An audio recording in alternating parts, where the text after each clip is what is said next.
Rome, 67 CE. Emperor Nero walks through the main square of the capital accompanied by praetorians and his closest courtiers. Beside him is a young woman dressed in luxurious fabrics imported from the far provinces. She is adorned with precious stones, gold chains, and elaborate hair ornaments. The crowd stops to watch the pair as they pass. Yet, within the hum of voices, murmurs ripple from person to person. Many know that this wife is not who she appears to be. Not long ago, she was a young man named Sporus.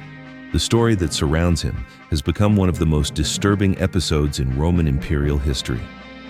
It is an example of how personal obsession, when combined with unlimited political power, can alter a person's fate entirely. When Nero ascended the throne at the age of 16, Rome had high expectations. His early years in power seemed to justify that optimism. He reduced taxes, financed public entertainments, and promoted the arts. He even appeared on stage himself, a move shocking to the senatorial elite but exciting to the common people. These gestures gave him popularity in the streets. However, they also caused tension within the upper classes. The pressures of leadership, combined with constant fear of conspiracies, began to erode his stability. Court intrigues, political opposition, and Nero's own impulsive nature made his behavior increasingly erratic. By the mid-60s CE, he had changed profoundly. He was more withdrawn, more suspicious, and quicker to anger. One figure in his life soon became central to his desires: Poppaea Sabina. She came from a prominent family and was known for her beauty, intelligence, and political skill. Ancient authors such as Tacitus, Suetonius, and Cassius Dio described her as charming yet ambitious. At the time, she was married to Otho, a friend of Nero, but this did not prevent the emperor from pursuing her. Their relationship began as a scandalous affair, but it soon transformed into something much deeper and more dangerous.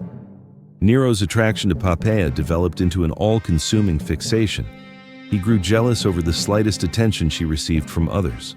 Guards were assigned to her at all times, officially for her safety, but in reality to monitor her. He distanced her from her family and surrounded her with courtiers loyal only to him. Lavish gifts flowed endlessly: pearls from India, silks from China, perfumes from Arabia, and gold from Spain. The imperial palace filled with portraits and statues of her likeness. These expenses strained the imperial treasury, but served Nero's need to possess her image completely. Poppaea was not merely decorative. She used her influence to promote her family's interests and form alliances within the court. Unlike many around Nero, she was willing to challenge him. She argued over policy, criticized his artistic ambitions, and sometimes mocked his performances. In the summer of 65 CE, while pregnant, she quarreled with the emperor. Some sources claim she reproached him for caring more about chariot racing and theater than state duties. Others suggest a domestic argument escalated beyond control. Whatever the cause, the outcome was the same. Nero, in a burst of rage, struck her with such force that she died, along with their unborn child. Her death broke something inside him. He refused cremation, ordered her body embalmed, and arranged a burial more elaborate than those of previous empresses.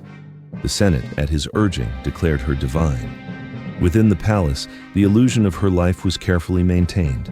Her seat was kept empty at banquets. Courtiers spoke of her as though she were still alive. Nero was said to spend hours beside her embalmed body, speaking to it as if she might answer. It was during this period that Nero noticed Sporus. The boy was around 14 or 15 years old, born into slavery but freed as a child. Raised within the imperial household, he received an education and enjoyed certain privileges, but his survival depended entirely on imperial favor. His facial features bore a striking resemblance to Poppaea, particularly the shape of his eyes and bone structure. In Roman thought, such likeness could suggest a deeper, even spiritual connection. To Nero, Sporus appeared as an opportunity to reverse the irreversible. The fact that Sporus was male did not deter the emperor. Nero ordered his physicians to carry out an operation intended to give the boy a feminine appearance. Such procedures in antiquity were extremely dangerous. Surgical instruments were basic. There was no concept of sterilization, and the risk of death from blood loss or infection was high. Nevertheless, Sporus survived. After his recovery, a long period of transformation began. He was trained in the posture, gestures, and etiquette expected of a Roman noblewoman. Tutors taught him how to walk gracefully, where to place his hands, and how to arrange his clothing when seated. Hairdressers styled his hair in the intricate fashions of high-born women, often incorporating ornaments once worn by Poppaea herself. Jewelers crafted pieces to complement his altered appearance. Vocal coaches worked to raise his pitch and adjust his speech patterns to match those of refined women. Tailors designed garments that concealed any remaining masculine traits. By imperial decree, he was given a new name, Sabina. Months later, Nero staged a wedding between himself and Sporus. The ceremony included all the traditional Roman marriage rites. Vows were exchanged, sacred bread was shared, documents were signed. Guests witnessed celebrations with music, feasts, and lavish decorations. For the Roman elite, it was both fascinating and deeply unsettling.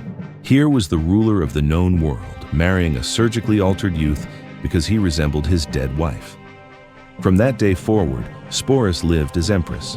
He was provided with private quarters in the palace, his own staff, a separate carriage for travel, and income from the imperial treasury.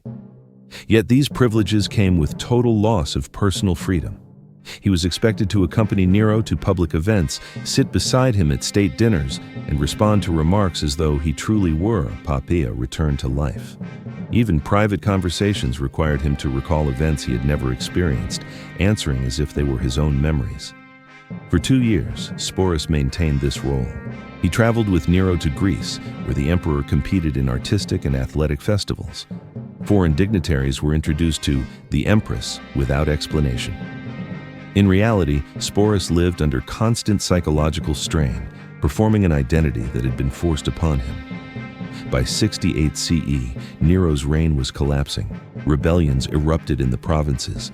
The Praetorian Guard turned against him. The Senate declared him an enemy of the state. Facing capture, Nero committed suicide. Sporus, now without the protection of the emperor, was claimed first by Otho, then by Vitellius. Both continued the practice of dressing him as a woman and calling him by Poppaea's name. Under Vitellius, Sporus faced the final humiliation. The new emperor planned to display him in the arena, forcing him to take part in a degrading public performance based on a mythological scene. For Sporus, this was a breaking point. Rather than endure the spectacle, he chose death. Ancient accounts suggest he took poison sometime in 69 CE, no older than 20. The life of Sporus stands as a testament to the dangers of absolute power and personal obsession. He was stripped of his identity, his body altered without consent, and his existence reduced to fulfilling the fantasy of a ruler. In the end, his death was the only act fully his own. It was both a tragedy and a final assertion of autonomy. Behind the glitter of imperial Rome lay stories like his, stories of suffering, control, and the human cost of empire that deserve to be remembered and examined even after 2,000 years.